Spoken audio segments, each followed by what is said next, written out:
Imagine this. You are standing on a quiet beach at night. The sky is full of stars, the Milky Way a river of pale fire, and the black water breathes in patient waves. Now listen closer. The ocean carries whispers from a planet that keeps secrets well. It hides mountains under the sea, buries forests under deserts, and folds coastlines like paper. Earth is a master of erasing its past. So here's the question that will not let you sleep tonight. What if we are not the first? Not the first species to shape metal and fire, not the first minds to send signals into the dark, not the first hands to draw maps of the sky.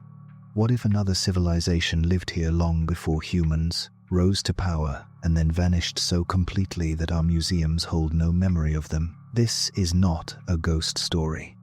It is a scientific thought experiment with an unsettling name, the Silurian Hypothesis. Two researchers asked a daring question. If an industrial civilization had existed on Earth millions of years ago, would we be able to tell today? And what traces would we find? To understand why, the answer might be, maybe not. Remember one thing about our planet: it is always moving. Continents drift like slow ships. Oceans open and close. Mountain ranges rise and are ground down to sand. Rivers cut new paths. Volcanoes repaint the sky with ash. Ice ages come and go like tides, but on a scale so long that human history looks like a breath. When the surface keeps changing, evidence is broken, buried, and recycled. Rocks are melted and made again. Coastlines drown and reappear elsewhere. What survives from one age is often rewritten by the next. Imagine our own civilization erased by time. The tallest skyscraper becomes dust. Highways peel, buckle, and sink. Bridges fall into rivers that change course and fade. Our satellites burn up or fall, and even their bones, the dense metal parts, corrode. In a few thousand years, forests reclaim everything. In a few million, glaciers scrape and crush the land clean. In tens of millions, sections of crust are pushed under other sections and melted back into rock. On that kind of timeline, a city is a brief rumor in stone. But here is the twist. While buildings and machines vanish, chemistry remembers. Think of the atmosphere and the oceans as a kind of diary. If a past civilization burned huge amounts of carbon, the air could record a spike in greenhouse gases. If it mined metals or spread unusual compounds, soils and sea mud could keep those fingerprints. Plastics might not survive as bottles and bags, but their long chains can break down and fuse into sediments, leaving behind tiny traces that look more like geology than garbage. Even the balance of certain atoms, their isotopes can shift in ways that hint at industry rather than volcanoes. This is what makes the Silurian hypothesis so haunting and so useful. It is not about proving that ancient people or reptile beings once ran the planet. It is about learning which signals any civilization leaves in the rocks. If we can list those signals for Earth, we can also look for them on Mars, on Venus, or on faraway exoplanets that dim their stars as they pass. By asking whether we are the first here, we learn how to search for neighbors out there. A mystery at home becomes a method for the cosmos. There are limits. Earth's fossil record is patchy, and stone is a poor archive of delicate things. We have bones of giant dinosaurs because they were many, lived long, and died in places where mud could cover them quickly. We have shells of tiny sea creatures because the ocean rains them down in billions. But a short, sharp civilization with tools and electricity might leave very little in the way of skeletons. It might live along coasts, now drowned by rising seas, or in river plains that erode away. Its artifacts could be scattered, crushed, or transformed until they are hard to tell from natural minerals. So, how would we even start the search? We would follow the trail that time cannot fully erase. We would pull long cylinders of mud from the seafloor and read them like tree rings, looking for sudden changes in chemistry, temperature, and dust. We would test the ratios of carbon in ancient air bubbles trapped in ice, where ice still survives. We would scan rocks for odd compounds that look more like industry than volcanoes. We would hunt for microplastics that have become part of stone. We would compare these patterns to natural events, big eruptions, asteroid strikes, wild climate swings to see if anything looks like an industrial fingerprint. Tonight, we will walk that map together. We will ask what kind of scars a global culture like ours would leave after the oceans take back the coasts and the mountains take back the skies. We will ask where those scars would hide and how long they would last. We will learn how Earth's engine, plate tectonics, erosion, climate cycles, scrambles, messages, and, sometimes, mercifully preserves them. We will visit deserts that used to be seas, seas that used to be forests, and rocks that were once soft mud under ancient oceans. If this idea makes you feel small, that is natural. But small does not mean powerless. Asking good questions is a form of courage. When we ask whether we are the first, we are really asking how to be good ancestors, how to leave a record that is honest, and how to read the planet we call home.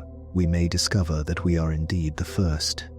We may discover that many worlds start and stop many times. Either way, the search will change how we see ourselves in the long night of the universe.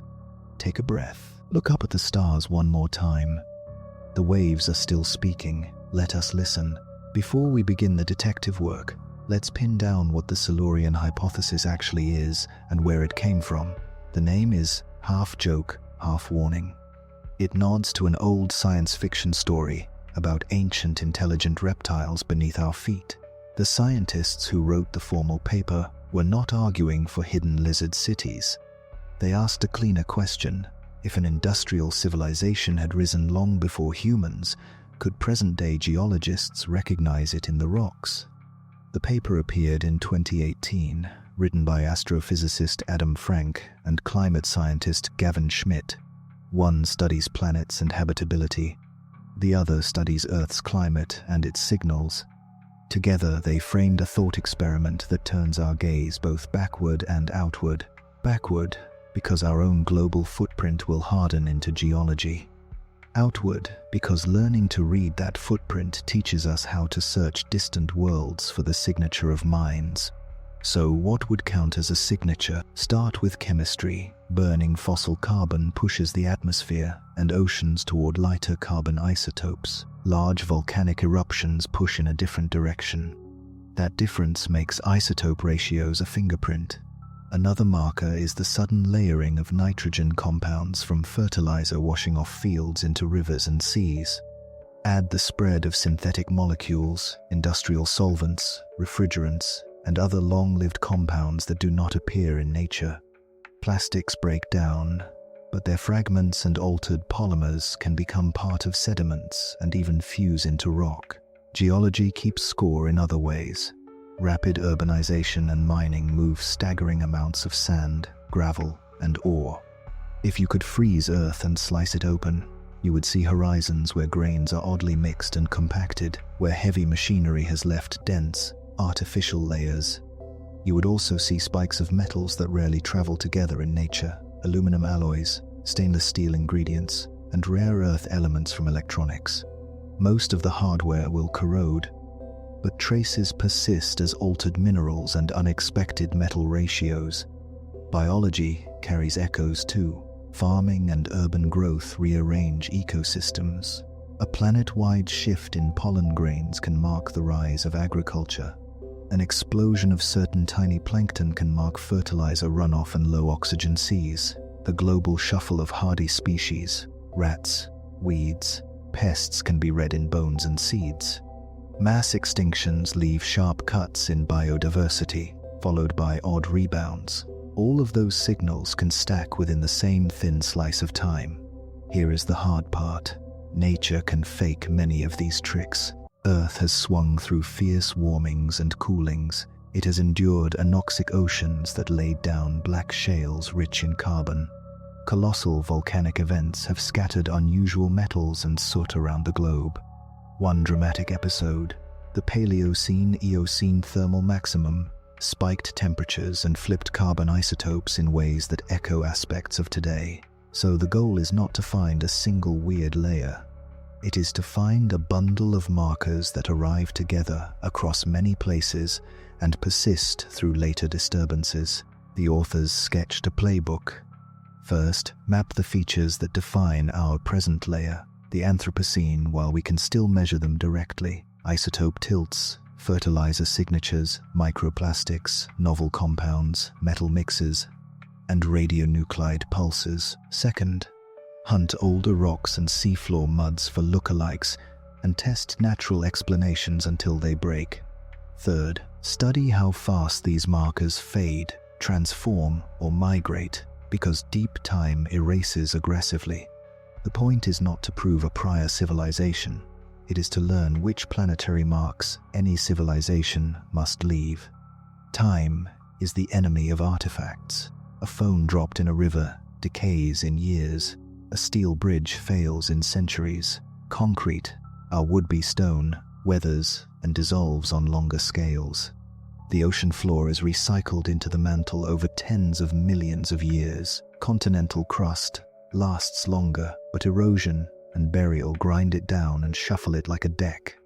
That is why the search favors patterns over objects. We will not find a buried museum. If anything remains, it will be a wafer-thin band of unusual chemistry stretching across the globe. Where, then, should we look? Humans cluster along coasts and rivers, but those areas drown, erode, and shift, which makes them poor archives. Better records live offshore, where fine mud settles steadily, in deep lakes starved of oxygen, in cave deposits that grow drip by drip, and in ice that traps bubbles of past air.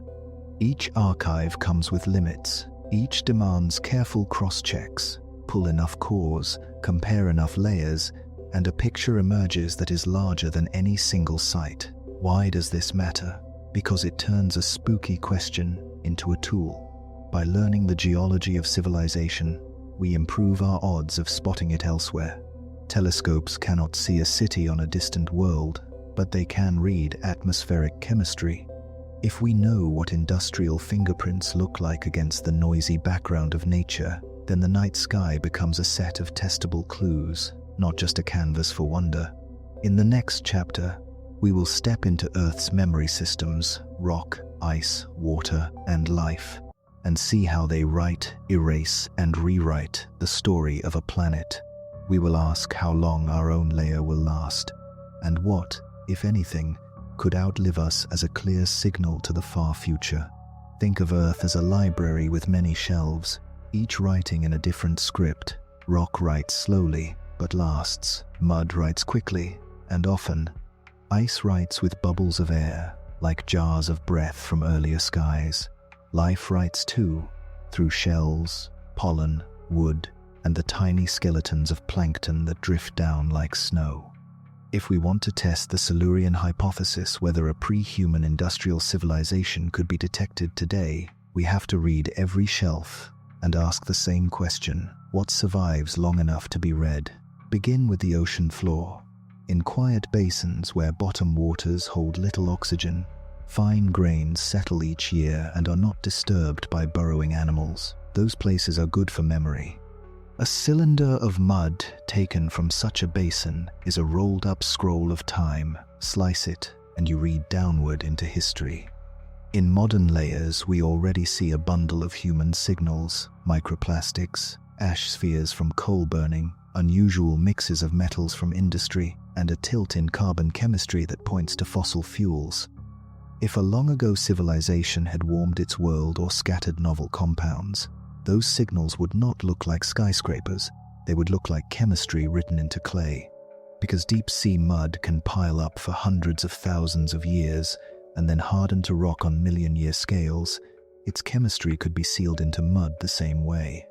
Now walk inland to lakes. Many lay down paired layers, dark, fine winter sheets followed by lighter summer ones. These couplets, called varves, act like annual pages. They trap pollen, soot, dust, and chemicals from air and rivers. Intensive farming shows up as a surge of nutrients and algae. Smokestacks show up as pulses of soot and metals.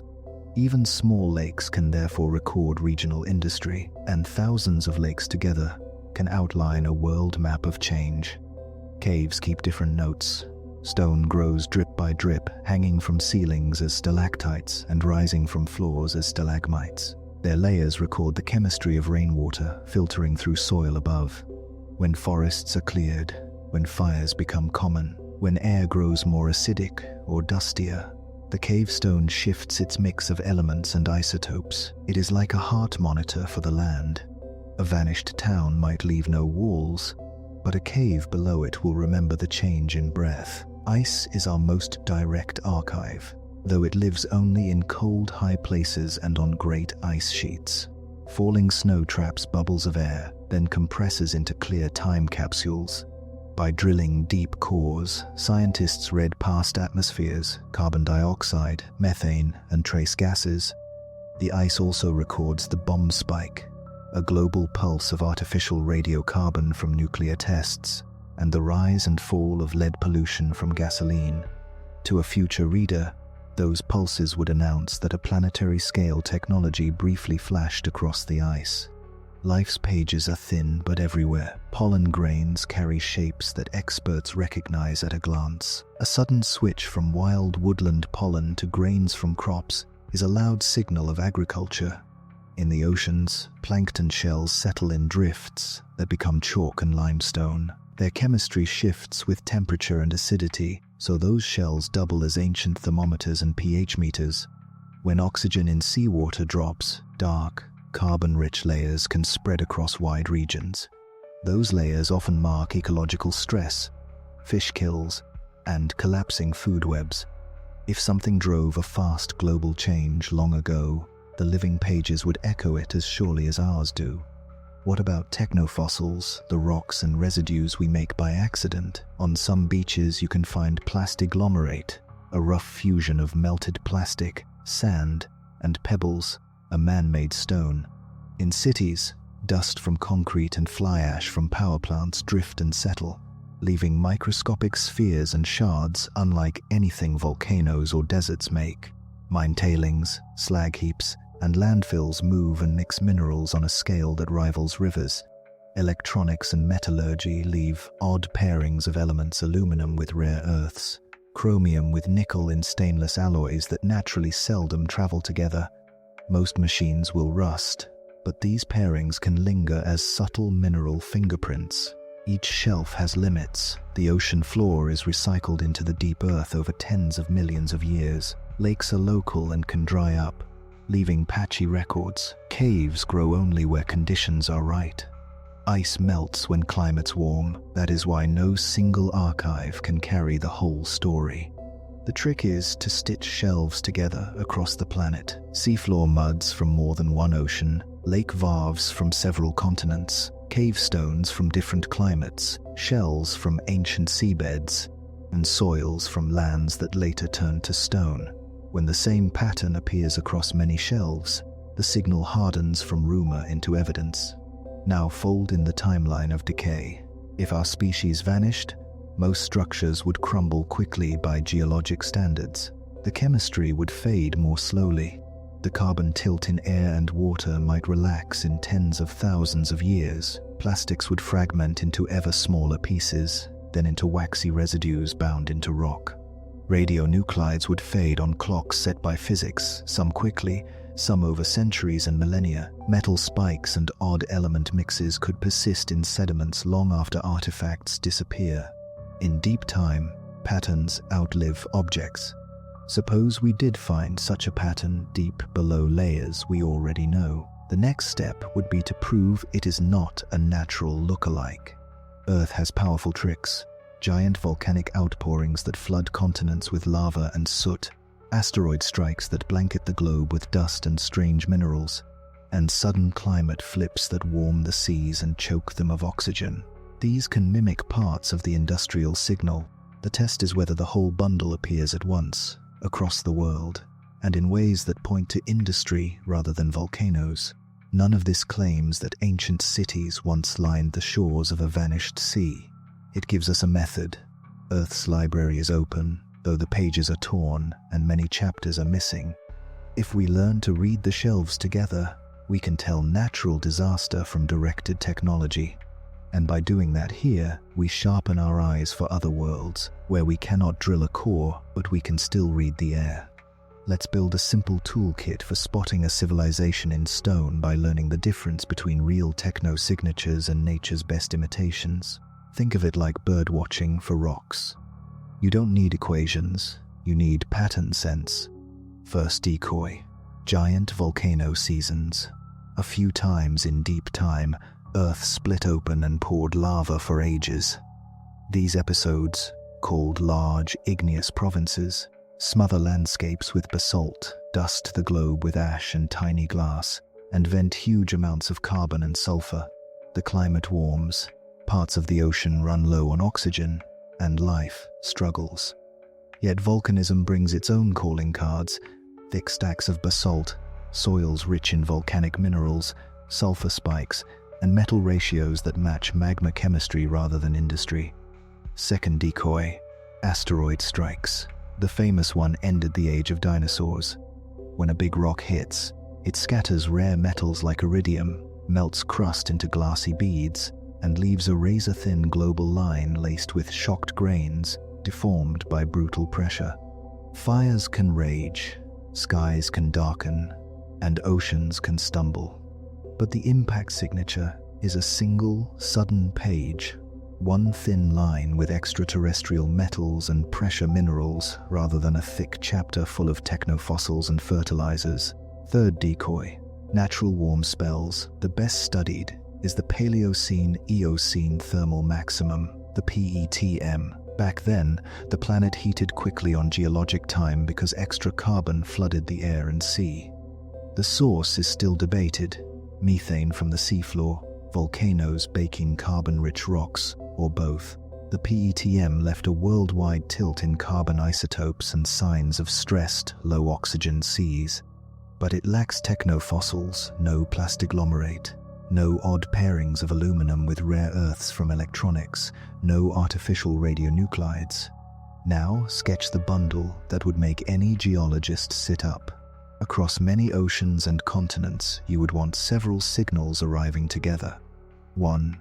A sharp global tilt in carbon isotopes that matches burning ancient carbon fast, not slowly. 2. A synchronous rise in nitrogen compounds and algal blooms in lakes and shelf seas, the footprint of fertilizer runoff. 3. Microscopic plastic residues and plastiglomerates bound into sediments, the ghost of bottles and bags becoming rock. 4. A short, planet-wide pulse of artificial radionuclides whose decay matches known half-lives. 5. Unusual pairings and ratios of metals, aluminum with rare earths, chromium with nickel, bronze-like ratios, combinations nature seldom transports together. Duration matters. Volcano provinces and natural warmings sprawl across thousands of years or more. An industrial spike, by contrast, may look like a narrow blade centuries wide, followed by a slow chemical recovery as the planet rebalances. If you stack many cores from far-flung places and the dates line up closely, the case for a fast, global driver grows stronger. Context matters too.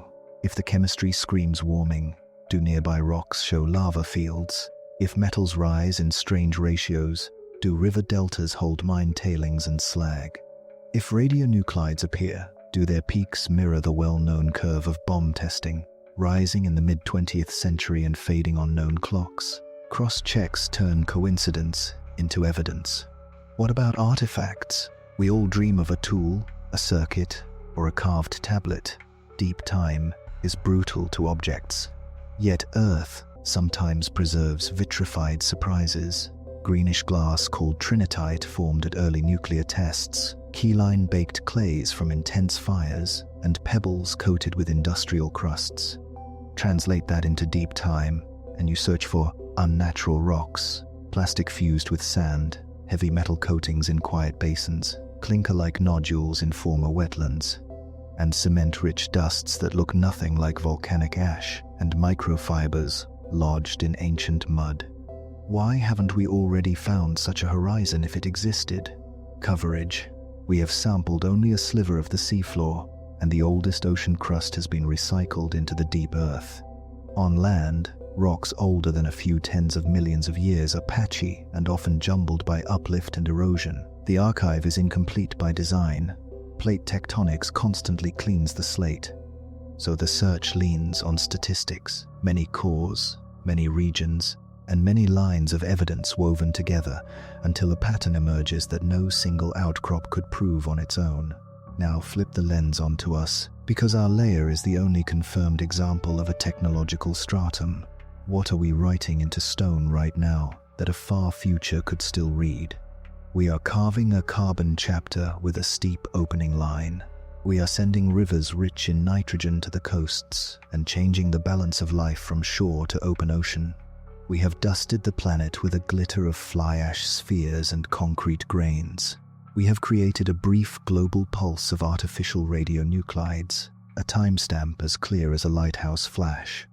And we are spreading novel compounds, refrigerants, solvents, persistent chemicals, some of which settle into sediments or bind to clays. Even as our buildings crumble, soils and seafloor mud quietly archive the chemistry of our moment. Seen in this light, the Silurian Hypothesis is less a spooky tale and more a mirror. It asks which of our signals echo nature and which sing in a voice only industry carries. It reminds us that Earth erases, yet not perfectly. Patterns outlive objects, chemistry outlives cities. If we learn to read that language in our own layer, we will be better at hearing the faintest whispers of any that came before or any we might someday find on distant worlds. In the next chapter, we will take each marker in turn: the carbon tilt, the nitrogen wash, the technofossils, the metal pairings, and the radioactive clock, and ask how long they last, where they hide, and how they change as mud turns to stone. Then we will face the hardest question. Even if a prior civilization left a clear bundle, would our present tools and patchy archives let us recognize it without doubt? That is where patient fieldwork, clever modeling, and a little creative courage meet. Let's take the markers one by one and keep 3 questions in mind for each: what it is, where it hides, and how long it can still be read after the surface forgets us. First, the carbon tilt. When a civilization burns ancient carbon, it nudges the balance between light and heavy carbon atoms in air and water. Plants prefer the lighter kind, so forests and plankton echo that shift. When those organisms die, their chemistry sinks into soils, shells, and seafloor mud. The ocean mixes slowly, so the signal spreads downward and outward, weaving through broad blankets of sediment. As that mud hardens to rock, the tilt remains not as soot, but as a slightly different flavor of carbon, locked into limestone, carbonate shells, and organic-rich layers. Volcanoes can also change carbon, but their fingerprint is different. The bundle of gases and ash they deliver tends to push the chemistry in its own direction. That contrast is the whole point. The tilt is more than a number. It is a pattern you can cross-check against other clues. Second, the nitrogen wash. Industrial farming floods fields with reactive nitrogen.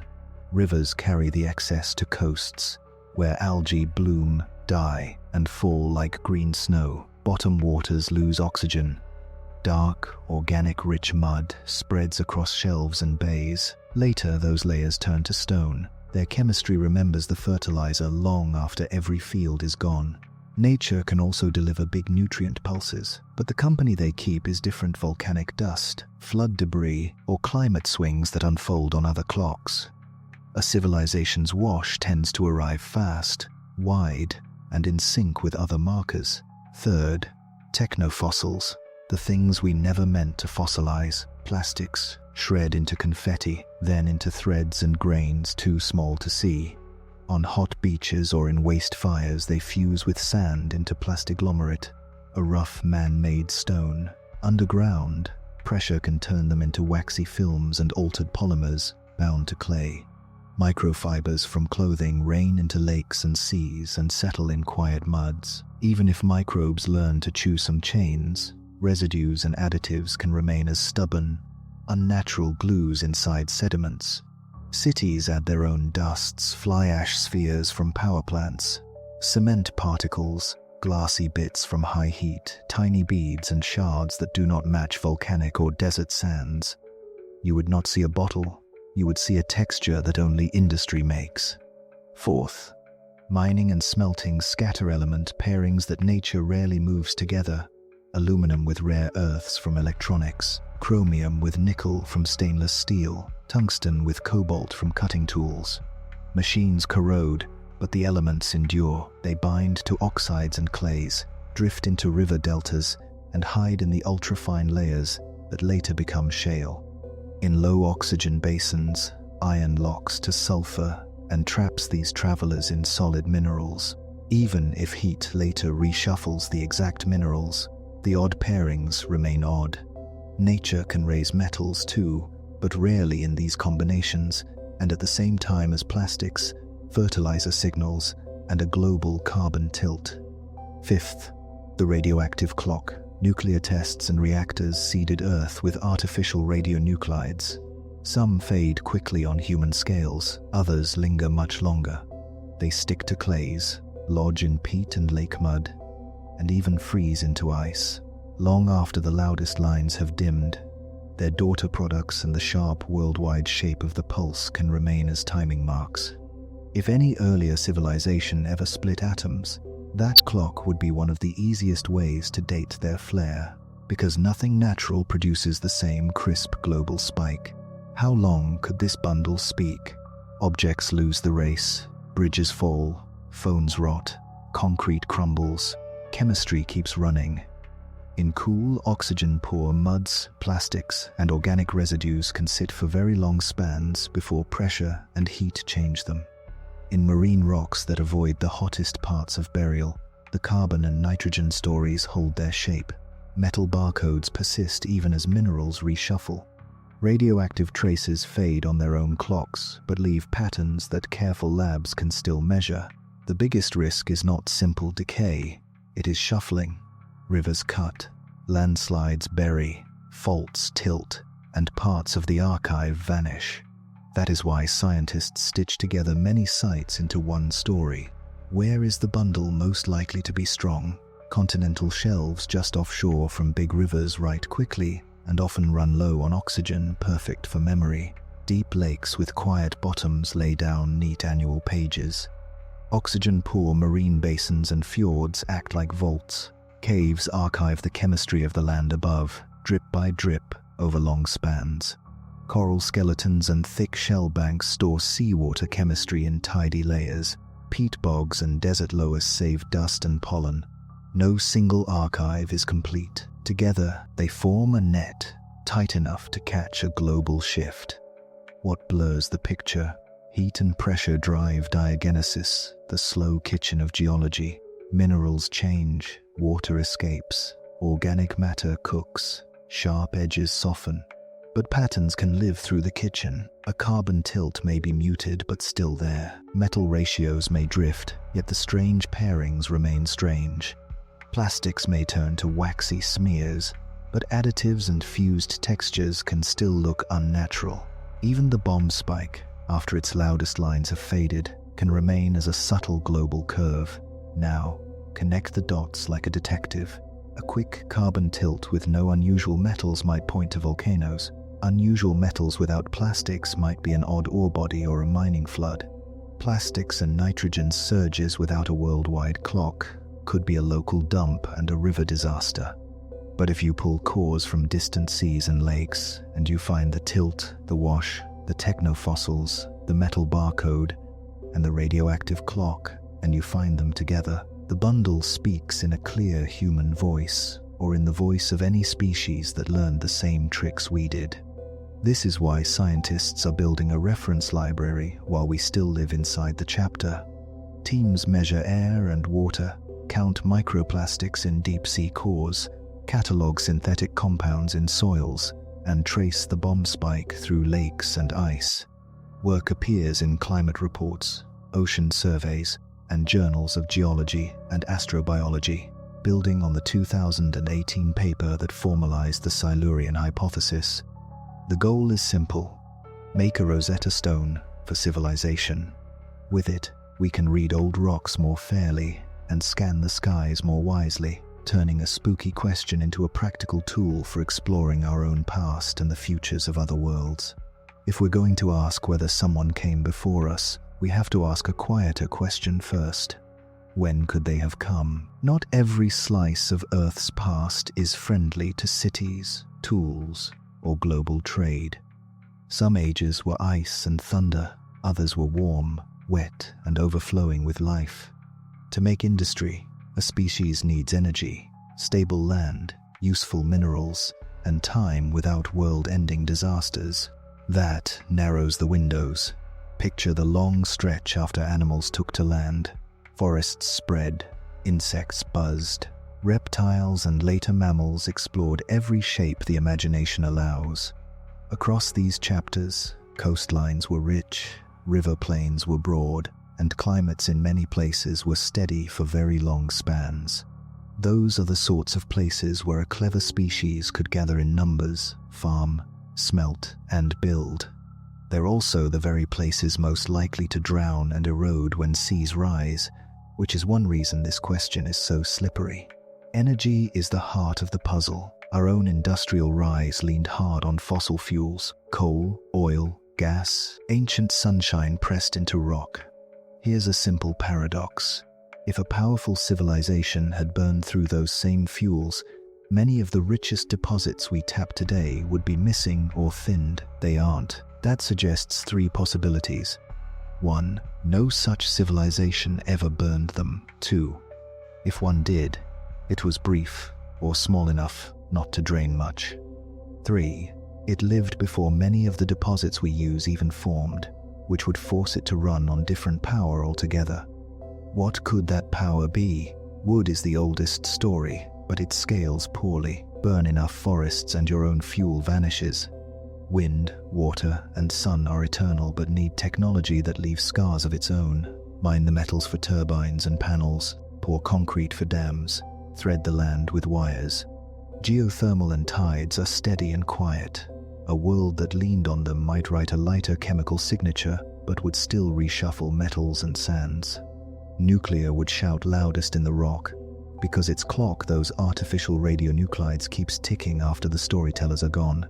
A purely biological civilization, growing, weaving, using ceramics and wood, avoiding metals and plastics, could leave the faintest trail of all. It would still change landscapes and soils, but its technofossils would be more like charcoal and altered clays than beads of plastic and bright metal pairings. Now think about where such a culture might cluster. The safest bet is coasts, food from seas, trade by water, flat land to build on, but coasts migrate. Over geologic time, shorelines step forward and back like a dancer's feet. River deltas sink under their own weight. Barrier islands slide along the edge of continents. A civilization that loved the sea could vanish under mud and surf with very little trace on the stable parts of continents where rocks last longest. Inland river basins and high plateaus are better libraries. So are deserts, where dry air keeps chemistry from rotting away. Caves remember the breath of the land above. So do deep lakes that quietly stack annual pages of mud. If we ever found a telling bundle, it might appear first in a desert lake bed, a cave stone, or a slice of shelf mud gathered just offshore from a mighty ancient river. What about the famous name Silurian? It points to a time when land life was only getting started. Could an industrial species have flourished that early? It's unlikely, because complex ecosystems had barely spread across continents. Woodlands were young, and the materials and energy a technology needs were not as accessible at the surface. The name is a wink to science fiction, not a claim about dates. More plausible windows sit later, when forests were established and when large animals and diverse plants covered the land for long, steady ages. Those ages offered resources and stability. They also offered upheavals, volcanic outpourings, huge sea level swings, and, at times, impacts from space that could reset the board. Why haven't we seen skeletons is a fair question. The fossil record is not a camera roll, it is a lottery. Most creatures, even common ones, leave no bones we ever find. Soft-bodied things vanish almost completely. To enter the record, you need luck, a quick burial in the right mud or a quiet lake, a chemistry that preserves, a stretch of rock that later lifts into a place we can safely study. Even for giant dinosaurs, our knowledge comes from a tiny fraction of all that ever lived. A short-lived tool user with a small population could slip through the gaps, especially if it lived along coasts now drowned, or in rainforests where wet soils digest bone and wood with equal appetite. There is also the matter of scale. Our species has changed the planet in just a few centuries. If a prior civilization flared for only a few hundred years, the signal could be razor-thin, a single sharp page in a thick book. It could also be local, one region lit up while most of the world stayed wild. That might leave a striking record in one basin, but nothing obvious across oceans. Finding that sort of footprint takes dense sampling and a little luck. Still, there are hopeful constraints. If a global fossil fuel civilization had burned as brightly as ours, we would expect a worldwide bundle like the one we are laying down now. A fast carbon tilt, a fertilizer wash into seas, microplastics, novel compounds, strange metal pairings, and a clean radioactive clock. We do not see that bundle in older rocks, at least not yet. We do see natural lookalikes, warm spells, oxygen-poor seas, metal spikes near volcanoes, but the rest of the bundle is missing. That leans the scales toward, if someone came before, they were different from us, smaller, shorter, or built on gentler technologies. And that brings us to the practical value of this whole exercise. By bracketing the likely windows, habitats, and power sources, we learn where to look and what to expect. Desert basins and cave stones become priority targets. Ancient shelf muds near old river mouths become treasure maps. We refine the list of chemical cues and element pairings that would be weird for nature but natural for industry. We sharpen our eye for timing fast, global thin versus slow, natural thick. There is one more gift hidden in this question. It makes us think like caretakers. If we want our own chapter to be legible to the far future, what message do we want to send? A scar that says, "We burned fast and left trouble," or a signature that says, "We learned to live within the rhythms of a restless planet." The rocks will keep writing whether or not we pay attention, but we can choose the ink. In the next chapter, we will turn from Earth to the sky. We will take the lessons of our rock-reading bundles, clocks, and chemical fingerprints and apply them to distant worlds. We cannot drill their seas, but we can read their air. If someone out there burned, farmed, or split the atom, their atmosphere might whisper it across light years. Lift your eyes from rock to sky. The logic we use to read Earth's layers can help us read the light of distant worlds. A planet's air is not just weather, it is a confession.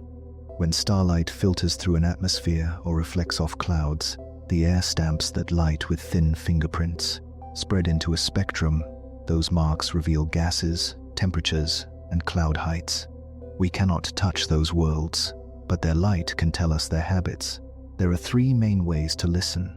In a transit, a planet passes in front of its star, and a slim ring of starlight shines through its air. In an eclipse, the planet slips behind the star, and we subtract the star's light to isolate the planet's glow. And in reflected light, we watch the changing glimmer of daysides and crescents. Together, these tricks turn a distant sky into a readable personality. What would industry do to that spectrum? No single gas proves civilization. Volcanoes make carbon dioxide and sulfur dioxide, and life can make methane, oxygen, and nitrous oxide. But bundles matter. A fast, sustained rise of gases that sunlight destroys quickly, like nitrogen dioxide or the presence of synthetic halocarbons, would be odd. So would a steady mix of methane and oxygen without vast forests or oceans of plankton to maintain it. The case grows when several of these appear together. Context is everything. Oxygen can build up when sunlight splits water and hydrogen escapes. Methane can be geological on cold, active worlds. Hazy skies can hide details. That is why we lean on time. If a fragile gas keeps reappearing season after season, and it clusters with other unlikely gases, the bundle speaks louder than any single line. Temperature and clouds help as cross-checks. A world that burns ancient carbon should warm. We might see a shift in infrared light or stronger water vapor lines. If that warming arrives with long-lived industrial molecules, odd nitrogen chemistry, and non-volcanic aerosols, the pattern is richer than climate alone. There are brighter dreams and harder ones. Nightside lights would be a shout in the dark, but far below what current telescopes can resolve. Waste heat, a thin uniform glow, could be a more realistic target for future observatories, especially if large areas are covered with energy harvesting or computing structures. Megastructures could leave irregular dips in starlight, but without other clues, they are easy to explain away. Radio adds a different angle. Narrow-band beacons and brief bursts stand out against natural static, and our instruments are good at hearing them. Yet radio reveals choices. Atmosphere reveals lifestyles. Chemistry shows how a species powers itself, farms, and treats air and sea. Even silence on the radio dial can sit beside a noisy sky. Which worlds give us the best chance? Quiet, sun-like stars are stable, so tiny spectral shifts are easier to trust. Small, cool stars give bigger transit signals and many repeats, though flares can scramble chemistry. The best targets are nearby, calm stars with planets in comfortable zones where liquid water is plausible. Gas giants are training wheels, small, rocky planets are the prize. Beware Earth chauvinism. A civilization on a methane-rich world under a dim red sun may choose chemistry we would never invent. It might use materials that do not last long in air, leaving only heat as a clue. It might farm under permanent clouds, writing a record in nutrients and aerosols rather than the gases we expect. Our job is to design bundles tailored to each planet's likely nature, its fast-breaking gases, its volcano products, its possible biology. Time is a lever. Planets turn and tilt. Seasons breathe in and out. By watching spectra across many orbits, we can hunt choreography. Do industrial gases track daylight and commerce rather than spring and fall? Do they cluster on day sides and thin on night sides in ways that fit winds better than biology? Do abrupt jumps look like policy or catastrophe rather than weather? Long monitoring turns snapshots into stories. Data discipline matters. Calibration drifts and star spots can fake signals. Clouds can flatten features. The most credible claims will braid clues. Several gases in concert, temperature shifts, aerosol hints, and, when possible, both transit and emission views. The standard of proof is high because the prize is enormous. Put it all together, and the method mirrors our work at home.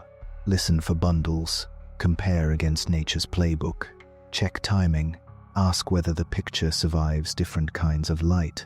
It does not guarantee a smoking gun, but it turns wonder into a plan, telling us which atmospheres to revisit and which to file under beautiful but likely natural.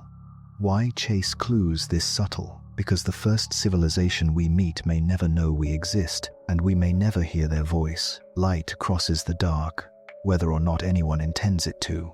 Read it with patience and humility, and the sky becomes a library.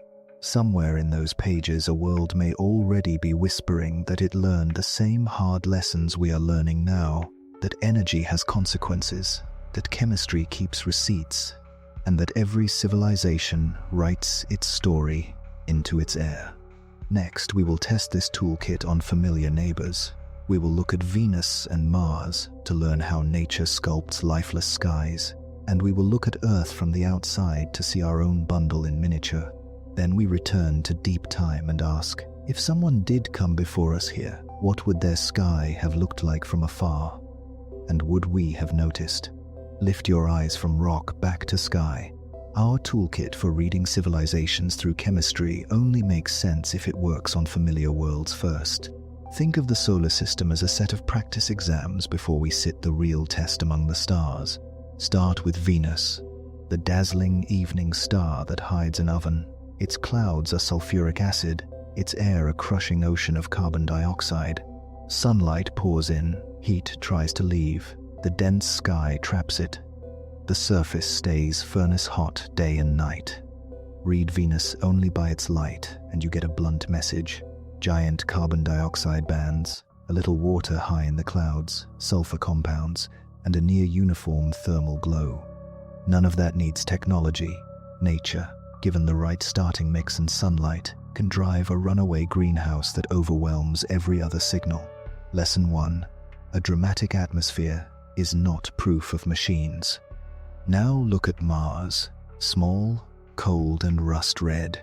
Its atmosphere is thin, mostly carbon dioxide with dust that can swell into world-spanning storms. From orbit we see dry riverbeds, deltas, and minerals that formed in water, a planet that was once friendlier. Today most water hides as ice in the ground and at the poles. Read Mars by light, and you hear a quiet spectrum, carbon dioxide lines, a little water vapor, dust hazes that wax and wane with the seasons. Researchers have chased fragile gases like methane that appear and fade, but even the most hopeful spikes sit right on the edge of what nature could do on a cold, active world. Lesson 2. Thin skies erase, and subtle chemistry is easy to mistake. Finally, pretend we are aliens reading Earth from afar. Our rainbow shows oxygen and water vapor. More telling is a chemical tension. Oxygen and methane together. Those two should react and vanish unless something keeps refilling them. On Earth, that something is life, forests, plankton, and microbes. Add the vegetation red edge, a jump in reflectivity from leafy plants, and our continents flash a living signature. Now layer our industrial chapter on top, and the spectrum shifts again. Carbon dioxide climbs, nitrous oxide rises with agriculture, and thin lines from long-lived industrial molecules appear like a faint barcode. Satellites also map nitrogen dioxide plumes pulsing over cities on weekday schedules. Lesson 3. Life writes a strong baseline, and industry adds a narrower, stranger script. What would a careful outsider conclude? A single gas could fool them, but a bundle across time would not. Volcanoes raise carbon dioxide, lightning makes nitrogen oxides, wetlands breathe methane. Yet chlorofluorocarbons and similar halocarbons have no large natural source. City plumes follow clocks and calendars, not spring and fall. A slow warming that matches a fossil carbon tilt is hard to blame on volcanoes alone. As with rocks, trust bundles, and timing, not one-off curiosities. Now roll that test backward. Suppose a pre-human civilization flared for a few centuries millions of years ago. During their bright era, an off-world astronomer might have seen small rises in odd gases, a haze of aerosols, and a slight infrared warming thin lines and gentle drifts just above nature's noise. After the lights went out, those fragile gases would fade. Unless someone was watching at the right moment, the sky would relax into normal. This is why the Silurian Hypothesis leans on geology. Air forgets quickly, rocks forget slowly. Put these lessons together, and you get a sensible triangle. Venus warns that extreme climates can be entirely natural. A hot, thick sky is not evidence of industry. Mars warns that thin skies and cold rocks erase more than they preserve. Earth shows that even a lively biosphere shouts by itself, and that industry, when it arrives, writes a compact, peculiar layer on top. When we scan other stars, we carry these warnings with us. Avoid single-line miracles, prefer bundles, and watch across time. This triangle also reframes expectations for any earlier civilization on Earth. If it burned fossil carbon hard, its sky would have briefly shown a carbon-tilted warming, nitrogen dioxide plumes, and synthetic halocarbons, an atmospheric chord we could, in principle, have noticed if we lived in that era. If it ran mostly on nuclear power, the sky might carry fewer greenhouse fingerprints, but more halogenated byproducts, while rocks captured a sharp pulse of artificial radionuclides. If it lived gently leaning on wood, ceramics, wind, water, and sun, the sky might show almost nothing, while soils, caves, and shelf mud quietly recorded altered nutrients, charcoal, and odd metal mixes. Different energy choices write different songs. Closer to home, missions have taught us how to read these whispers. Venus orbiters showed the stability of a brutal climate and how sulfur cycles paint the clouds. Mars orbiters and rovers traced ancient shorelines, measured seasonal dust, and mapped water ice, proving how fast a world can dry out while keeping a calm spectrum. Earth-observing satellites watch carbon, nitrogen dioxide, methane hotspots, and the ghosts of banned CFCs, giving us a live library of technosignatures and their natural lookalikes. Each dataset sharpens our ear. So the roadmap is simple to say and hard to do. Build telescopes that can split the faint light of small rocky worlds. Monitor promising planets across many orbits to catch gases that rise and fall on short clocks. Compare transit spectra, thermal emission, and reflected light to test consistency. Tie everything back to lab work and fieldwork on Earth, so our claims rest on measured physics, not wishful thinking. The standard of proof must be high because the claim civilization across light years demands it. Why chase clues so subtle? Because light travels whether or not someone means to speak. A quiet species could fill its sky with delicate signatures without ever building a radio beacon. Or they could be long gone while their chemistry lingers. Reading air is less about overhearing a message and more about noticing habits, the planetary routines that technology cannot hide for long. By testing our method on Venus, Mars, and Earth, we make our tools honest. We learn which signals nature can fake and which are stubbornly artificial. We accept that some stories will stay ambiguous and design better instruments to push the line, and we return to our original question with sharper eyes. If we are not the first, the evidence will be thin, patient, and global. A whisper in stone here, a hint in air there, a pattern that survives every natural explanation we throw at it. Next, we step back into deep time with this confidence. We will sketch a realistic, ancient industrial episode and run it through Earth's memory systems, air, ocean, rock, and life, to see what would fade, what would warp, and what would still be legible to a reader far in the future, armed with drills, spectrometers, and an open mind. Imagine a civilization that rose long before us, deep in geologic time, when continents sat elsewhere and warm forests wrapped much of the world. Give them minds like ours, trade like ours, and the urge to reshape the land. Let them flare for 5 centuries and fade. What would Earth remember? Energy draws the map. They start with wood and charcoal, then tap coal and shallow oil to run furnaces and engines. Not everywhere, and not evenly clusters along big rivers and inland seas where transport is easy. They add water wheels and windmills on steady coasts. In a bold century, they master fission but stop at a regional web of reactors. They never shout by radio. They are clever, proud, and brief. Air first. Burning ancient carbon tilts the balance between light and heavy carbon in the atmosphere and ocean. The tilt is sharp but narrow in time, centuries wide. Nitrous oxide rises with fertilizer as farms spread across floodplains. Thin lines from industrial halocarbons appear. When the last engines stop, the fragile gases fade in decades to centuries, but the isotope tilt diffuses into the ocean's slow churn and settles into seafloor mud. 10 million years later, the sky forgets. The rocks remember. Water next. River deltas feed green blooms along continental shelves. Summer bottom waters run low on oxygen, and dark, organic-rich layers spread finger by finger. Microplastics and fibers rain down with dead plankton. Fly ash spheres drift far from smokestacks and sink like glitter. On stormy coasts, trash fires melt debris into plastic agglomerate and bury the rough stones under sand. Where oxygen stays low, mud sleeps instead of rotting, thickening the record one quiet year at a time. Land writes its own script. Mines cut through hills, tailings spread pale fans across valleys. Slag and clinker become accidental geology at town edges.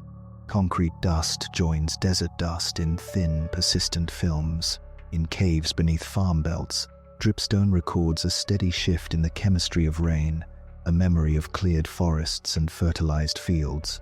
On high plateaus, lakes lay down annual pages that track soot, pollen, and brief pulses of metals as trade expands and contracts. Metals hum in chords. Aluminum enters rivers as fine particles. Chromium and nickel pair in sediments from stainless scrap. Cobalt and tungsten mark a machine age aimed at precision.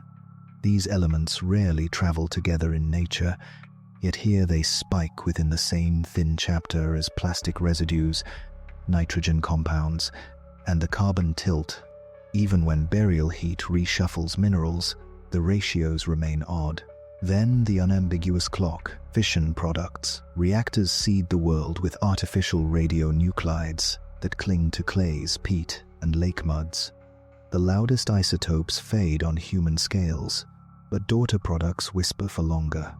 Globally, the curve rises and falls in the same narrow window everywhere, a flash bright enough to timestamp the rest of the bundle. Let the civilization end without a single cataclysm. Only crises, migrations, and slow decline. Coasts slip away as seas climb. Infrastructure rots, knowledge fragments. Within 1,000 years, forests blur city edges. Within 100,000, ice sheets and deserts churn the surface. Within 1,000,000, most free artifacts are gone. Yet, the records we traced do not depend on statues or archives. They depend on mud, chemistry, and patience. Place this story on a map. Strongest pages form in oxygen-poor marine basins, in fjords, and on shelves off great rivers. Inland, valved lakes in dry climates write clean annual lines. Caves beneath former farmlands capture the land's changing breath. Desert loess and peat bogs carry dust, pollen, and metal traces. The deepest seas are stingy libraries because their floors are young and always moving. Continental interiors and passive margins make better vaults. What would a geologist find 10 million years later? In an ancient shelf core, a wafer-thin band with a rapid carbon tilt, a sudden rise in nitrogen-linked indicators, microplastic ghosts, fly ash spheres, and unusual metal pairings. In a cave, a timed shift in trace elements that matches the core's dates. In a lake, a burst of soot and a brief, global radionuclide curve. No city foundations are required. The bundle is the city. Could nature fake it? Giant volcano seasons can warm, darken seas and scatter metals, but they leave thick basalt provinces and sulfur patterns that give them away. Asteroid strikes seed iridium and shocked minerals, but those signatures sit in razor-thin lines tied to melt glass and chaos, not to centuries of fertilizer and plastic. Natural warm spells can tilt carbon, but they lack halocarbons and a planetary radioactive clock. Taken together, the bundle points to directed industry, not to Earth's usual upheavals. Then the unambiguous clock, fission products. Reactors seed the world with artificial radionuclides that cling to clays, peat, and lake muds. The loudest isotopes fade on human scales, but daughter products whisper for longer. Globally, the curve rises and falls in the same narrow window everywhere, a flash bright enough to timestamp the rest of the bundle. Let the civilization end without a single cataclysm, only crises, migrations, and slow decline. Coasts slip away as seas climb. Infrastructure rots, knowledge fragments. Within 1,000 years, forests blur city edges. Within 100,000, ice sheets and deserts churn the surface. Within 1,000,000, most free artifacts are gone. Yet the records we traced do not depend on statues or archives. They depend on mud, chemistry, and patience. Place this story on a map. Strongest pages form in oxygen-poor marine basins, in fjords, and on shelves off great rivers. Inland valved lakes in dry climates write clean annual lines. Caves beneath former farmlands capture the land's changing breath. Desert loess and peat bogs carry dust, pollen, and metal traces. The deepest seas are stingy libraries because their floors are young and always moving. Continental interiors and passive margins make better vaults. What would a geologist find 10 million years later? In an ancient shelf core, a wafer-thin band with a rapid carbon tilt, a sudden rise in nitrogen-linked indicators, microplastic ghosts, fly ash spheres, and unusual metal pairings. In a cave, a timed shift in trace elements that matches the core's dates. In a lake, a burst of soot and a brief, global radionuclide curve. No city foundations are required. The bundle is the city. Could nature fake it? Giant volcano seasons can warm, darken seas, and scatter metals, but they leave thick basalt provinces and sulfur patterns that give them away. Asteroid strikes seed, iridium, and shocked minerals, but those signatures sit in razor-thin lines tied to melt glass and chaos, not to centuries of fertilizer and plastic. Natural warm spells can tilt carbon, but they lack halocarbons and a planetary radioactive clock. Taken together, the bundle points to directed industry, not to Earth's usual upheavals. Turn method into marching orders. Drill transects across former deltas and continental shelves tied to ancient super rivers, core desert lake beds that span the right ages. Sample cave stones beneath regions that once sat in stable, fertile latitudes. In every sample, chase 5 chords together: carbon tilt, nutrient wash, technofossils, metal ratios, and the radioactive clock. Trust the bundle, not any solo. Hold on to humility. We might miss a soft-footed civilization that avoided metals, plastics, and fission, living mostly on wood, ceramics, wind, and water. If so, the clearest pages would be charcoal-rich soils, altered clays, and a subtle reshaping of pollen maps harder to prove, easier to doubt. But the opposite is also humbling. Our own layer is already legible in lake mud from pole to tropic, which means the planet is honest with us about consequence, and deep time keeps the receipt. In the end, the experiment does what good science should.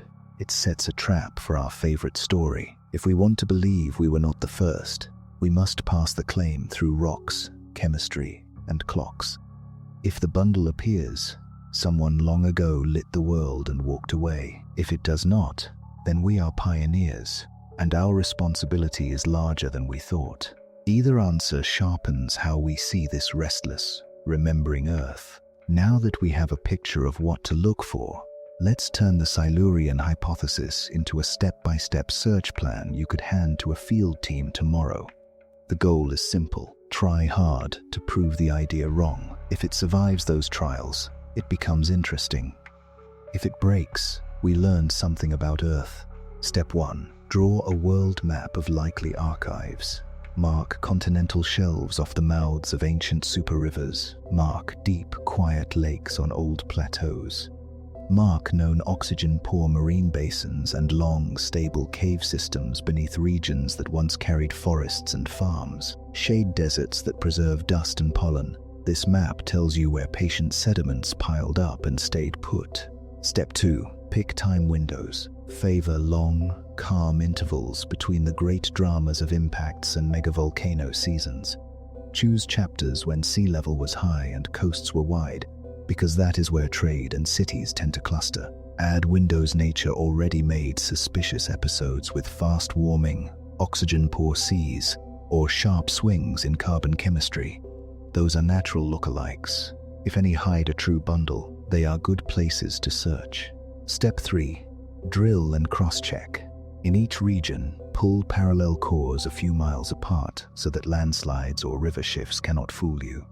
Where roads and law allow, pair offshore mud with an inland lake and a cave from the same latitude. That trio lets you compare ocean, land, and sky within a narrow slice of time. Step 4. Run the 5-chord test. In every slice, measure the carbon tilt, the nutrient wash, the technofossils, the metal pairings, and the radioactive clock. Refuse to make a call until at least 3 chords sing together. If you hear only 1, assume nature first. If you hear 2, assume coincidence until a 3rd arrives. Step 5. Let time do some talking. Build age models that do not depend on a single method. Use tiny fossils, magnetic flips, traces of known eruptions, and the slow wobble of Earth's orbit as independent clocks. If the signals line up within a narrow window across many cores, your case tightens. If the dates drift, favor nature. Step 6. Hunt for false friends. For every apparent technofossil layer, ask hard questions. Could wildfires or lightning make these microbeads? Could a rare ore explain the metals? Could a landslide dump plastics from a younger layer into an older one? Build experiments that try to fake the bundle and see how well those fakes match the real cores. Who does this work? Mixed teams: geochemists, paleontologists, sedimentologists, cave scientists, statisticians. Keep claims modest and methods open so others can try to break them. Which chapters of Earth's past deserve a first pass?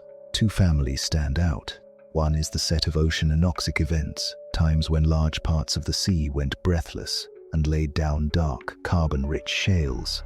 They can mimic parts of an industrial footprint. If any hide a true bundle, the contrast with nearby normal layers could be sharp.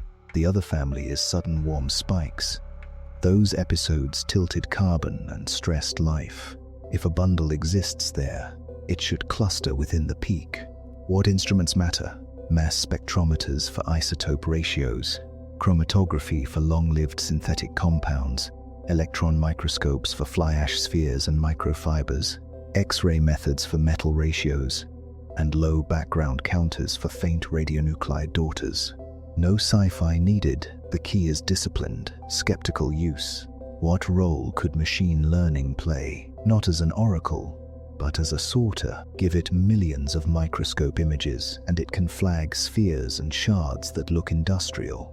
Feed it chemistry from thousands of layers, and it can cluster slices that share the 5-chord fingerprint. It can also reveal bias patterns that vanish when labels are hidden. Suppose the search returns empty. No clean bundles in any deep time shelf, mud, cave stones, or lakes. That result would still be powerful.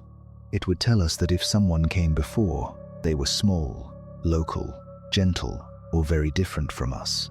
It would also tighten our sense of what industrial must do to a planet, and it would give us a stronger baseline for reading other worlds, because we would know how loud nature can be without minds. Suppose the search finds a candidate bundle. What then? Not a press conference replication, new cores near and far. Blind labs analyzing split samples, teams that argued for nature, trying to rip holes in the claim. If the bundle survives that storm, then comes careful storytelling, maps, cross-sections, and plain language showing why each natural explanation fails. Only then would we raise the possibility that Earth once held another fire besides ours. There is a quiet side benefit to this plan. It is climate insurance for curiosity. The same cores and measurements that could test the Silurian Hypothesis also sharpen our picture of how seas lose oxygen, how quickly carbon cycles, and how ecosystems break and recover. In chasing ghosts, we improve our odds of guiding our own chapter toward wisdom. At heart, the search is a character test. Can we ask a wild question without wishful thinking?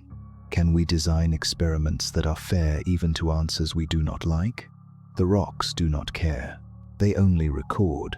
Our job is to read them with enough humility to accept either outcome, that we stand alone in Earth's industrial family tree, or that we are one branch among many, late to the forest, but eager to learn from rings we did not lay down. Next, we will explore how myths, ruins, and cultural memory sometimes stand in for evidence, and why science asks more of a claim. We will visit stories of lost continents and vanished cities, and separate the poetry from the planet. Then we return to the present and ask what kind of legacy we want our own layer to leave behind. Before we pick up more drills, there's another layer worth reading. Stories. Every culture carries myths of lost cities, sunken kingdoms, fire from the sky, and floods that reset the world. Tales are not data, but they are not nothing. They are weather vanes, pointing toward events that mattered: volcanoes, earthquakes, rising seas, strangers with new tools. The trick is to let poetry spark questions, and then let evidence answer them. Take the most famous ghost, Atlantis. Our only ancient source is Plato, who used the tale as a parable about pride and collapse. That makes it philosophy, not field notes. Yet real history echoes around it. The Bronze Age did falter in cascading failures. Islands did explode. Coasts did drown. A careful approach is simple. Listen to the story, then check the rocks.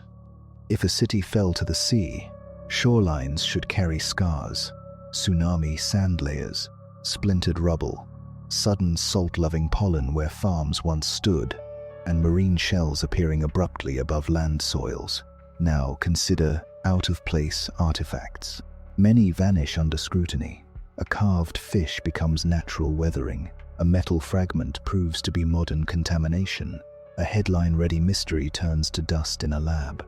But a few surprises are real and important, not because they prove ancient industry, but because they broaden our respect for ancient craft.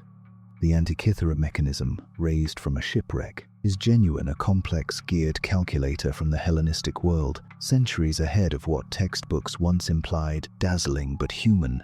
What about ruins beneath the waves? Since the last ice age, sea level has climbed more than 100 meters, drowning river mouths and wide coastal plains where people love to live. That guarantees we will find harbors, roads, and foundations offshore, and we have. None of that implies an industrial age. It confirms that coastlines migrate and cultures follow water. When blocky shapes appear on the seafloor, the test mirrors land. Date the sediments above and below. Look for tool marks and quarry scars. Recover artifacts and place the site in a dated cultural layer. Monuments on land are often pulled into the myth. From the pyramids to the Nazca lines, wonders can look impossible at first glance. Up close, they show organized labor, clever geometry, and generational patience. The more we learn, the more human they become. Göbekli Tepe pushed that lesson deep into prehistory, hunter-gatherers raising massive carved pillars long before cities, metal, or wheels.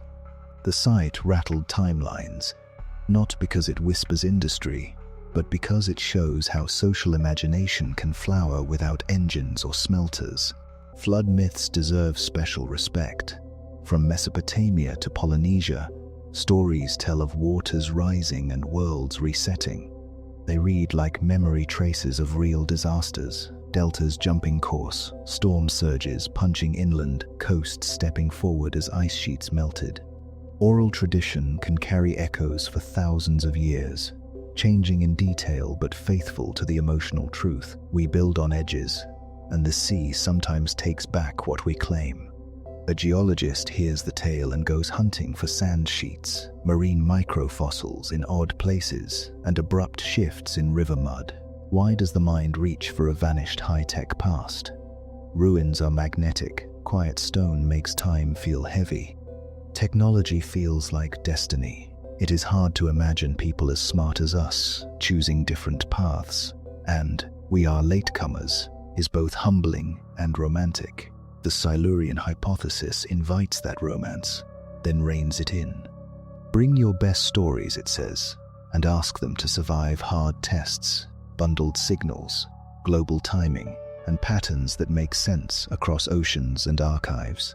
This is where disciplines meet. Archaeology shows how people lived, traded, ate, and worshipped. Geology shows climate swings, sea level steps, fires, and chemical fingerprints that ignore pottery styles and empires. When a claim crosses into industrial, it leaves archaeology's home field and enters geology's court. A light bulb carved on a temple wall is not a technosignature. A halocarbon in a rock core might be. A legend of a luminous city is not a data point. A planet-wide radioactive pulse island. There's another reason to be strict. If we make evidence optional for ancient industry, we make it optional for modern change. The very cores that could, in fantasy, prove a vanished civilization are the cores we use to measure our own carbon tilt, fertilizer wash, and oxygen-poor seas. If we want to be believed about the present, we must be careful about the past. Skepticism is not cynicism. It is loyalty to the planet's memory. Still, stories help. They tell us where to look, which hazards to expect, and which human patterns repeat. They can cue rescue digs ahead of construction, steer divers to promising shelves, and inspire better methods for dating sediments or imaging buried coasts. Science does not kill wonder, it harnesses it.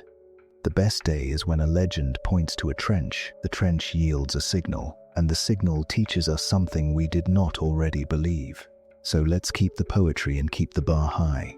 Listen for lost continents, then measure the seafloor. Marvel at precision stonework, then quarry out the tool marks. Respect flood epics, then read the mud. If we are not the first, the proof will not hide in a single statue or stray gear. It will live in patient layers spread across the world, singing the same chord in many keys. In the next chapter, we come home to responsibility. If our layer will be read by distant descendants, or by no one at all, what do we want it to say? Can a civilization leave a record that is honest about power, generous to the future, and light on harm? The rocks are writing either way. We still have a say in the script. If distant readers ever study our layer, what story do we want them to hear? Rocks do not judge, but they remember. Every choice we make, how we power cities, farm fields, build roads, and handle waste, becomes a sentence in a chapter none of us will live to read. If the Silurian Hypothesis teaches anything, it is this: we are authors. We can choose ink that stains for ages, or ink that fades after the lesson is learned. Begin with carbon, the loudest paragraph in our chapter. Today the line rises steeply. If we shift fast to cleaner power, the record could show a sharp peak followed by a quick decline, a cautionary arc that says we learned in time. That arc would still be legible in future limestone and organic-rich shales, but its shape would differ from volcano seasons and natural warmings. A knife-edged spike that falls within centuries is rare in nature. It would tell a reader that intention entered the system. Water writes next. Fertilizers feed us, but also feed algal blooms that can choke seas. Smarter farming, precision nutrients, cover crops, and wetlands, rebuilt at river mouths, would soften the nitrogen signature and shrink the dark, low-oxygen layers on continental shelves. In lake mud, the thick pages of runaway blooms would thin. In cave stone, the chemistry of drip water would drift back toward balance. The change would be quiet, but global, a softening, not a scar. Then there is plastic, the accidental mineral of our time. We can redesign it durable where it must be, but built to fall apart into harmless ingredients when it escapes us. We can invent polymers that do not fuse into rock as stubborn residues. We can build collection systems that treat waste like mined resource, not nuisance.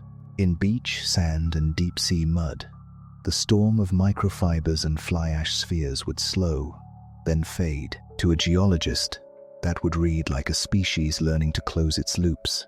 Metals tell stories about hunger and discipline. Our cities sit on huge metal banks, aluminum, copper, steel in walls, wires, and vehicles. Urban mining can turn demolition into ore, reducing the odd pairings we dump into rivers. Thoughtful design, fewer alloys, easy disassembly, clear labeling lets future recyclers recover value without scattering strange ratios into sediments. In rock, the metal chord would still play, but more softly and for a shorter time. Nuclear choices demand humility measured in half-lives. If we use fission, we inherit the duty to guard its wastes across spans longer than empires. Deep repositories, engineered barriers, and cultural signals that survive language drift are not luxuries. They are part of the price of the power. Markers should be layered: pictures, stories, mathematics, star maps, and warnings embedded in sapphire or ceramic that resist water, heat, and time. Future readers may not share our words, but they will understand pictures and numbers that do not change. There is also the positive record we might choose to leave: on purpose, honest time capsules that do not poison the page. Imagine small, distributed archive stones placed in caves, deserts, and old bedrock shields. Each one holds a readable map of our era, where the continents sat, where ice lay, how the air and oceans changed, the species we knew, and what we learned about the stars. The stones should be humble and redundant, built from stable materials, sized to be rescued by curiosity rather than conquest. Look beyond materials to habits. A gentle technosignature is not silence, it is rhythm. Power that leans on wind, water, sun, and deep heat leaves smaller global shocks.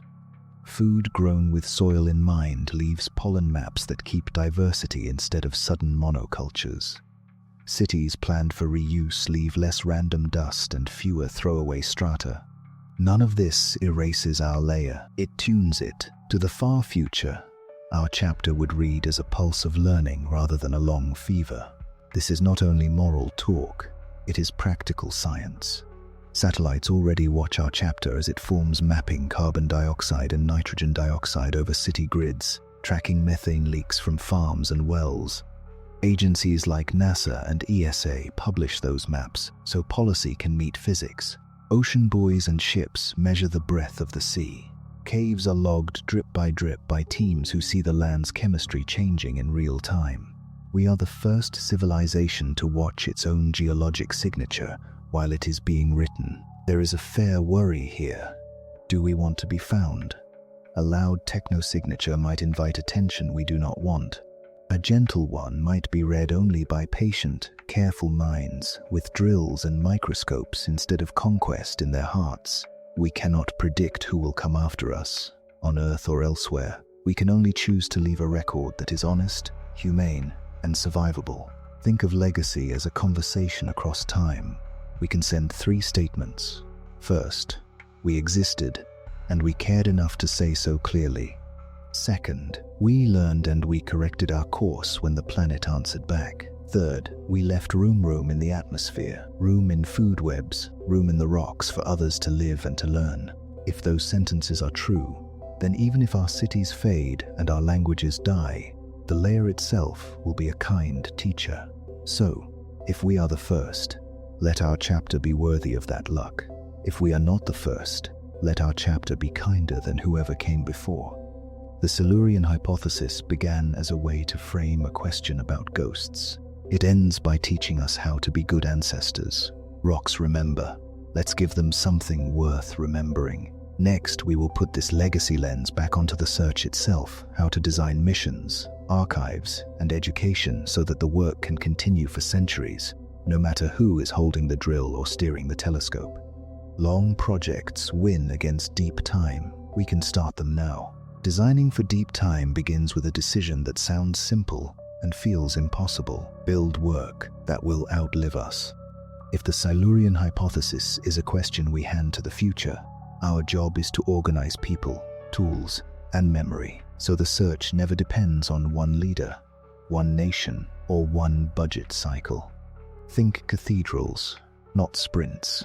Start with missions that watch the planet itself, because Earth is both the mystery and the manual. We need a standing ocean core program that treats mud like literature. Revisit key continental shelves every decade, pull fresh cores, and store split samples in cold, quiet vaults on different continents. Pair that with deep lakes chosen for clean annual layers and cave observatories that log drip water chemistry year after year. Each site gets redundant sensors and simple paper manuals. Next, standardize the 5-chord test. Make a global protocol for measuring carbon tilts, nutrient signatures, technofossils, metal ratios, and radionuclide traces. Keep the steps boring on purpose. Labels, splits, blind checks, pre-registered methods, shared reference materials. When the same core travels between labs and the results match, trust grows. When they do not, the mismatch teaches us where the method bends and how to fix it. Archiving is not a closet full of boxes. It is a living library. Samples should be split and stored in climate-controlled facilities with plain printed documentation alongside the digital files. Every vial, slide, and slice needs a paper label as well as a barcode. Digital memory rots faster than rock. Formats die, links break, drives seize. So we pair each dataset with a printed data map that explains variables and units in words and pictures. Redundancy is not waste. It is compassion for whoever opens the drawer in 50 years. Education is a form of archiving too. Train new readers of the rocks the way pilots and surgeons learn. Simulators, checklists, drills. Build a Silurian practicum, where students hunt false positives using sandbox cores seeded with volcanic ash, wildfire soot, and staged industrial crumbs. Reward correct skepticism. Celebrate the team that proves a popular claim wrong with better measurements. That culture keeps the search honest when headlines try to run ahead of evidence. For space, plan instruments that make atmospheric bundles legible. Telescopes should not chase a single miracle gas. They should split light finely enough to read families of lines at once. That means wide spectral coverage, patient repeat visits, and careful calibration that watches the star as much as the planet. A modest craft that stares at one nearby system for years may outrun a flagship that glances at 100. Patience is a technology. Now, for continuity, big ideas need small rules. Put maintenance windows on a calendar that outlives administrations. Rotate leadership. Publish budgets. Pair each senior lab with a junior partner elsewhere on Earth, so expertise travels both ways. Invite citizen scientists where it helps. Plankton tows from sailors, beach plastic surveys, backyard spectrometers that scan city lights for nitrogen dioxide and share their maps in real time. We also need honest messages to the far future. Earlier we imagined archive stones, humble markers placed in caves, deserts, and old bedrock. Let's specify them. Each stone stacks an outer shell of durable rock, a ceramic layer etched with maps and scales, and an inner capsule with sapphire or quartz discs engraved by light. The engravings lead with pictures and constants pulsar positions, the periodic table, coastlines, and ice, so if language fades, geometry remains. Culture keeps projects alive when money stumbles, so make a festival of reading the planet. Once a year, labs and museums open their vaults so the public can see cores, ice, and cavestone under microscopes. Stream the images, tell the stories plainly, publish failures as well as hits. A loved project lasts. Guardrails matter too. The promise of a lost civilization attracts hoaxes and hype. Set up a standing review board that includes skeptics by design, geologists who study volcano provinces, impact specialists, statisticians with a taste for traps. Invite them early to design the tests that could break a claim. If a candidate bundle survives that fire, it will be stronger. Think about ethics as part of the method. Cores come from coasts where people live now. Sharing credit, paying for local expertise, and returning value are not extras. They are consent. Treat people as partners, and they become stewards. What about failure? Plan for it. Some sites will flood, some drones will crash, some servers will burn, some data will vanish. Assume loss. Write simple recovery guides and store them with the samples. Teach the habit of leaving a clear workbench, labeled splits, legible notes, a photo of each step, and a promise that someone else could pick up where you left off.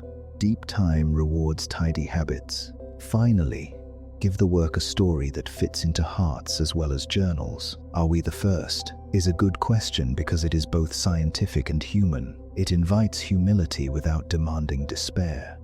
The answer could be no and still be useful. The answer could be yes and still be sobering. Either way, we learn how planets remember and how civilizations can choose their ink. If we do this, what will a reader in 1,000 years see? A steady, trusted record of how the air changed and then eased. A map of how seas breathed, choked, and recovered. A shelf of cores that speak of climate and curiosity. And on certain quiet stones, a patient invitation. Here is how we looked, here is what we found, and here is what we hope you do next. Long projects win against deep time. Let's start them and keep them. Let's try something different. Imagine you are a field scientist in a near future, standing on the deck of a research vessel above an ancient continental shelf. The water is calm, The drill team is ready, and your notebook reads, Silurian Project Transect A. Your job is not to confirm a legend. Your job is to read the planet. Lower the drill. Mud rises in chocolate ribbons, then presses into a long, dark cylinder, the past in your hands. In the lab, you slice a fresh face. Even the smell speaks. A hint of sulfur means the bottom once lacked oxygen. Under the microscope, the surface becomes a city of grains, clays, tiny shells, soot spheres, and threads. You run the 5-chord test. First, carbon. An isotope scan shows a quick tilt toward lighter carbon across a span only centimeters thick. That razor slice could be centuries. Above and below, values drift slowly.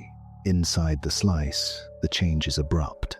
Second, nutrients. The same layer carries biomarkers for algal blooms and trace ratios that shout fertilizer, a pattern linked to heavy river runoff. The mud above calms. The mud below looks natural. The spike is brief but loud. Third, technofossils. Electron images light up with particles too round and glassy to be desert sand. Fly ash spheres, plus odd shards with polymer ghosts clinging to them. Nylon-like fibers hide between clay plates. You flag them, then try to prove yourself wrong. Could lightning make beads like this? Sometimes, but not this many, and not with these additives. Fourth, metals. X-ray work shows aluminum traveling with rare earth elements, and chromium paired with nickel, all peaking in the same thin band. The ratios are not volcanic and not a simple ore body. They match the map in your head labeled industrial mix. Fifth, the clock. Low background counters pull a shy curve from daughter products that fit a family of artificial radionuclides. It is not dramatic. It is there. Dates from microfossils, magnetic flips, and orbital cycles agree within the noise. A bundle has arrived. You are careful. You send splits to a sister lab inland and another overseas. You drill a second core 20 kilometers away. The same wafer appears, shifted by days to years depending on sedimentation. In a nearby lake core, a burst of soot and matching metals lines up. In a cave downstream, dripstone chemistry pivots at the same age. When results return, the bundle survives travel. This is not prophecy, it is method. Strong claims are built on converging archives, many instruments, and a network's humility. The Silurian Hypothesis is often cast as a door to fantasy. In the lab, it feels like a checklist, and checklists keep us honest. Now, shift to sky. A space telescope reads the air of a rocky world around a nearby star. Over several years, it sees a gentle warming and a seasonal wobble in water vapor. Most spectra look natural. Then, for a short run equal to a handful of orbits, the telescope catches thin halocarbon lines that sunlight should break. A second instrument maps a faint, planet-wide haze. Alone, the signal is not proof. Together with timing, it becomes a question that refuses to leave. Return to Earth and face the quiet objection. Why does any of this matter if no earlier civilization turns up? Because the search still builds tools we need. Ocean cores that test ancient bundles also show how fast coasts drowned when ice sheets collapsed. Cave stones that track industry also track drought and fire. Satellite methods built to chase halocarbons also catch methane leaks that policy can fix. The path to an answer is paved with techniques that pay for themselves. There is also a habit of mind the project asks of us. Hold two ideas at once, wonder and restraint. Wonder lets you imagine a page we missed. Restraint makes you test that page until your favorite story either survives or dissolves. Students who learn this rhythm carry it into climate work, planetary science, and city planning. That may be the most useful signature of all, a culture that prizes being surprised by evidence. Be honest about limits. Plate tectonics eats most ocean floor older than a few 100 million years. Mountain building shreds and bakes continental layers. Heat blurs delicate clues. Sampling is uneven. We drill where ships can go and permits say yes. A global bundle might hide just beyond our maps. That is not a plot. It is the geometry of a restless planet. The right response is not certainty, it is persistence. So what would count as success in our lifetime? 3 outcomes are wins. 1. A clean, replicated bundle that forces a hard conversation about an ancient industrial episode written in chemistry across seas and continents. 2. A strong, negative result that closes doors on the loudest versions of the idea and tightens our natural baselines. 3. A harvest of better records and instruments that make us wiser about our own layer and sharper in the search for life elsewhere. End the day back on deck. The sun is down. The core boxes are labeled and cold. You look up at the pale band of the Milky Way. The waves push the hull. The air smells like salt and iron. You feel small in the best way, whether or not anyone came before. We are here now, with drills in our hands and questions that reach beyond us. The ocean keeps its patient diary. The rocks hold their breath. Our job is to read clearly, write gently, and leave room for the next reader. Return to the beach where we began. Night air, a slow tide, the Milky Way like frost across the sky. You feel the ground under your feet, basalt, sand, shells, and you understand something you did not understand before. This is not scenery, it is memory. The planet is a living archive, and we are writing in it right now. The Silurian Hypothesis began as a playful dare, but it led us into a serious craft, reading the world for the signatures of minds. We built a toolkit. We learned to hear bundles instead of single notes, to date layers with clocks that do not care about opinions, to chase false friends until they confess their natural causes. We took those habits to other skies and asked what light can say about the lives that breathe beneath it. In the process, we met ourselves, our power, our haste, and our chance to be good ancestors. If someone came before, their lesson is humility. Deep time does not owe us a clear answer. It has glaciers for erasers and volcanoes for editors. If the record of an earlier flame is thin, we may never hold proof in our hands. But absence of proof is not proof of absence. It is a call to keep reading carefully and to accept that a restless planet buries as much as it reveals. Wonder thrives in that honesty. If no one came before, the lesson is responsibility. We are the first species on this earth to hold both the drill and the telescope, to read rocks for climate and split light for chemistry, to watch our own signature form as we live it.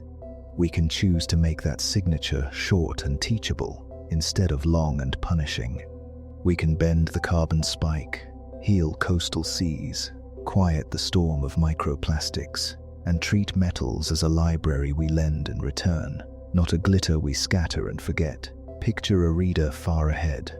Maybe they are human, maybe they are not.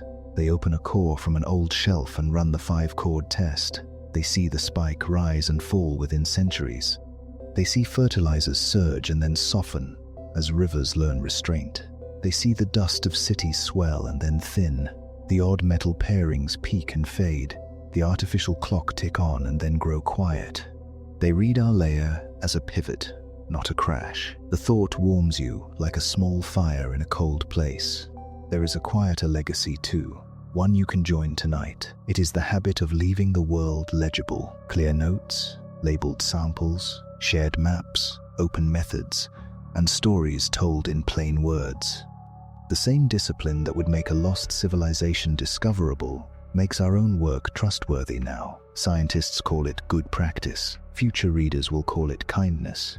Imagine how this chapter will sound to a listener who never knew our cities. They will hear that our era began as a shout. Forests shrank, coasts choked, air warmed, rivers ran bright with nutrients and dim with oxygen. Then they will hear a different rhythm, a drawdown like a breath, a gentler chemistry, a quieter dust. The layer will not be empty, it will be intentional. That is a better story than mystery or regret. What should a person do with a cosmic question they cannot answer alone? Make it useful. Let it pull your eyes from screens to stars, and your hands from habit to care. If you work the sea, you are already part of the archive nets that spare the nursery, harbors that filter rather than flush. If you work the land, you are an editor, soil kept covered, water slowed and cleaned. nutrients given with precision instead of hope. If you design, you are a librarian, objects that come apart, materials that return to cycles instead of bleeding into rivers and seas. And if you simply breathe and watch, you are the reason the question matters. We are small, yes, but small is not the same as powerless. A single human will not move the planet's chemistry. But cultures move mountains of sand and ore, and cultures begin in rooms like this, in minds like yours, where a big idea meets a humble plan and stays there long enough to become normal. Lift your eyes one last time. The Milky Way is still a river. The ocean still writes its slow lines on the shore. Somewhere beyond the horizon, a research ship rocks at anchor. A core cools in a box, labeled in careful pen. Somewhere above the horizon, a telescope holds a star steady and breaks its light into meaning. Somewhere beneath your feet, rainwater threads a cave and leaves a thin ring of stone that will speak for you long after your words have faded. Maybe we are the first, maybe we are one of many. Either way, we get to choose the shape of our chapter. We can leave a scar that says we mistook speed for wisdom, or a signature that says we learned in time. We can make our memory heavy with harm, or we can make it instructive, generous, and brief. So let the question haunt you in the good way. Let it sit beside your decisions and guide your attention. When you hear someone claim certainty about lost empires, or laugh certainty at the very idea, let the rocks set the bar and let your curiosity pay the price of admission, patience, evidence, and care. And when you meet the night, remember this beach and the feeling underneath your feet. The ground is listening. We began with a whisper from the waves. We end with an invitation. Read clearly, write gently, leave room in the margins. The planet will keep the book, whether or not we deserve the epilogue. Let's try to deserve it. Here is where our long journey lands, on a shoreline between wonder and responsibility. The Silurian Hypothesis was never about proving lizard empires or secret starships. It was a lens to ask a harder, cleaner question. What scars does a civilization leave on a living planet? And how could we read those scars long after the buildings fall? Along the way, we built a toolkit, bundles, clocks, cross-checks, and we learned to favor patterns over trophies. Not a single artifact, but a chorus, a fast carbon tilt, a fertilizer wash into seas, technofossils in quiet muds, odd pairings of metals, and the brief radioactive clock. When those voices sing together across oceans and continents, nature runs out of good excuses. If someone came before us, their chapter would be thin but real, written in chemistry and time rather than ruins. If no one did, the exercise still pays for itself. The same cores that could catch a ghost also map the speed of coastal drowning, the recovery of oxygen in weary seas, and the way landscapes breathe when we treat them gently. The same telescopes that might notice a faint halocarbon on a distant world can police our own leaks and sharpen climate action at home. That double value leads to a simple promise. We will keep reading the planet with patience and humility. We will build archives that outlast fashions and funding cycles. We will teach the next readers to love evidence more than headlines, and we will try to make our own layer a lesson instead of a warning, a brief spike that bent downward, a bundle that softened as wisdom spread. 3 takeaways travel well. First, listen for bundles rather than miracles. Second, trust clocks and comparisons more than opinions. Third, design your work so strangers can repeat it. Those rules make planet reading fair, and they also make daily life wiser. Whether you are testing a claim on the internet, planning a farm, or voting for the shape of your grid, good method is not cold. It is a kind of care. Maybe the deepest gift of this idea is perspective. Earth is not a stage set for heroes. It is a memory device with a slow, stubborn pen. Our cities are loud, but the rocks speak longer. Knowing that makes us both smaller and freer. We can drop the fantasy that permanence proves value and focus on the living choices that turn harm into learning. So take one last look at the Milky Way in the dark water. Hear the waves writing tonight's thin line. Somewhere a drill hums, somewhere a telescope splits light, and somewhere a cave adds a pale ring that will outlive every skyline we know. Whether or not we are the first, we are surely the current authors. Let us write clearly, let us write kindly, let us leave the next reader room to add their own wise page.